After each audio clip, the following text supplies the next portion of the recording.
এই পৃথিবীর বাকি সম্পদ কুটিবার পাওয়ার চাইতেও একজন পবিত্র, নেককার, চরিত্রবান, পর্দানসীন, সতী সাধ্বী স্ত্রী মিলে যাওয়া, আল্লাহর কসম, এটা জীবনের সবচেয়ে বড় প্রশান্তি, সবচেয়ে বড় আনন্দ, সবচেয়ে বড় সান্ত্বনা।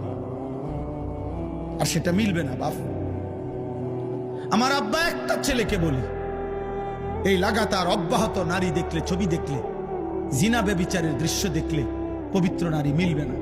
এটা আল্লাহর ওয়াদা, কোরআনের ওয়াদা। আয-যানি লা ইয়ানকিহু ইল্লা যানিয়াতান আও মুশরিকা।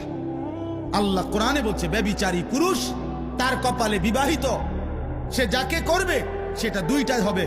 আল্লাহ পাক বলছে, হয় জানিয়া, আরেকটা ব্যভিচারিণী নারী, আও মুশরিকা, অথবা কোনো মুশরিক নারী।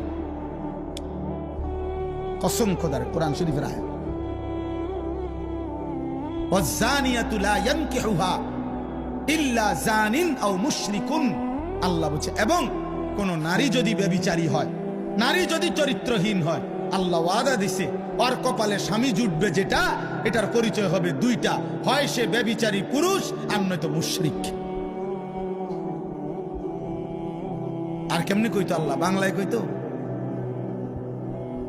আর কেমনে বলতো বাবা?